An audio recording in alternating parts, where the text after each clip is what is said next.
If you know anything about me, you'd know that I absolutely love Mike Tyson. So last night I tuned into the Mike Tyson versus Jake Paul press conference and it was horrific. It was probably one of the, if not the most boring and worst press conferences I've ever seen. Now don't get me wrong, I don't enjoy the press conferences where it's all fake drama and stuff like that, but there was nothing really there. It all just felt like some big kind of promotional thing where it was all about just like talking about Netflix. And that was kind of it. There was no talk about what's going to really happen in the fights. They briefly spoke about a couple of things in the fight, but nothing crazy. So yeah, I've got all the clips for you guys today and we're just going to go through it together. So let's get into the walkouts. On Netflix now, so they can tell you how it happened. My family loves Jake Paul. My own fucking family, everybody loves this little white motherfucker, you know what I mean? Yo, wait. He got fucking balls. When you see a white boy with balls, you know, fuck, I'm talking about for real, but like, fuck you, motherfucker. The Paul name worth $1 billion. I'll be in it, go like such a big deal. Now, Jake Paul's kind of intro was actually quite cool. Netflix did like a kind of little video compilation thing where it was some sort of, I think it was him singing, and then it was kind of like a nice Better Call Saul vibe. If you guys haven't seen Better Call Saul before, it's a spin-off from Breaking Bad, but it's just, the style of it is really kind of vintage and cool, yeah. Anyway, let's get into Mike Tyson's one. I love New York. I've been a lot of places, but I'm Brooklyn's own. I'm so glad I made New York my home. Bad this, bad that. Tough guys don't last long in boxing. This is a thinking man's game. Tyson moves in for the kill. You want to be a tough guy getting this boxing game? Come on. It's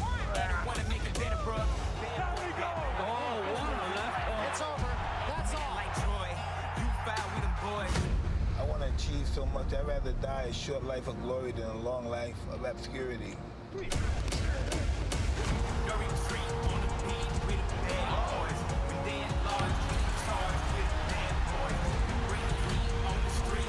I think Jake is a kid GOAT, and I'm an adult GOAT.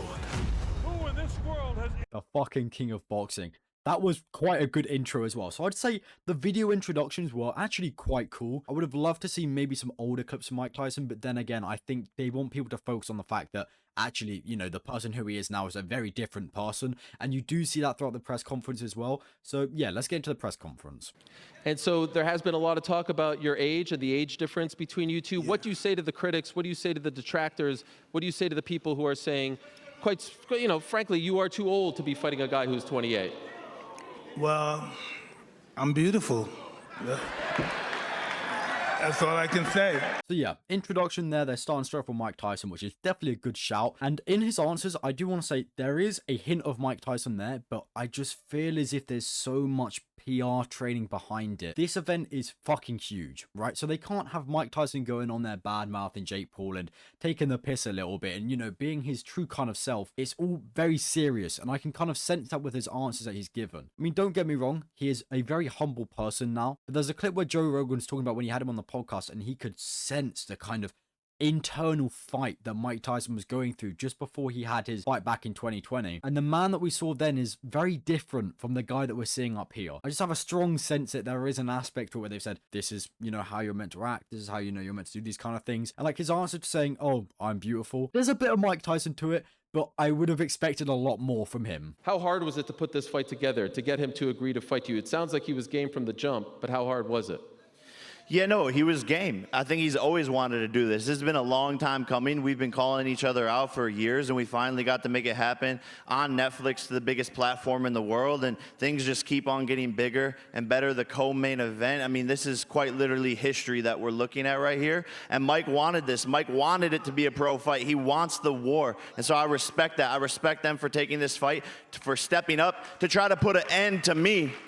Because that's what all these fighters have been trying to do, is end the YouTuber. And if Mike can do that, then he's a hero. Once again, very promotional, you know?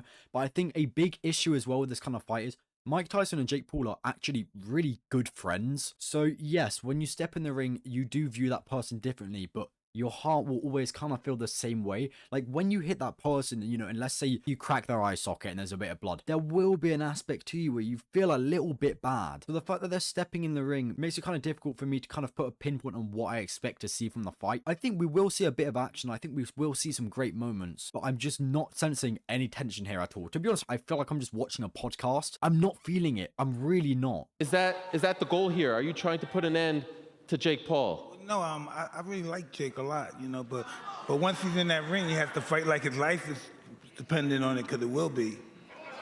Literally exactly what I just said. He likes Jake Paul, and yes, you could say as soon as he's in the ring, his life will be depending on it. But at the moment, I'm just seeing such a balance between like love and hate. And to be honest, when you're going into the ring, you almost want hatred towards that person. Obviously, you don't want to go out there saying, yeah, I fucking hate you, I'm gonna kill you in this fight, I hate you so much, you made me so angry. You obviously want to be stoic about it, but you want to say, yeah, I'm gonna take your fucking life in that ring. I will look at you dead in the eyes as I break every single bone in your face. There's none of that. It's just, yeah, I like Jake Paul, but once he's in the ring, he's gonna have to fight for his life. I'm just not sensing that fighting tension. The sentiment seems to be that, Jake. Every person that I speak to who's around kind of my age says, I hope Mike Tyson, for lack of a better word, beats you the hell up, right? I mean, just like completely ends your boxing career. Do you sense that sentiment from the public as well?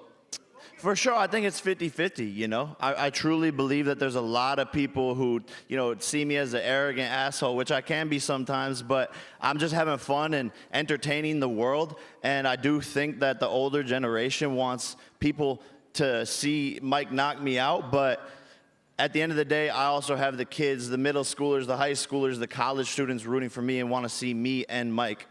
That is actually a really valid point from Jake Paul. Like, I don't hate the guy. Obviously, I prefer Mike Tyson. That guy is my literal hero when it comes down to boxing. But yeah, there are probably a fair share of people that actually are rooting for Jake Paul here, you know, because he is fighting a legend, like literally the best boxer to ever touch the planet. He's fighting an older version of him, yeah, sure, but it's still Mike Tyson. But yeah, at the moment, it's just feeling like this big promotional thing. What about this deal with Netflix? How did this come about? Unprecedented, never before.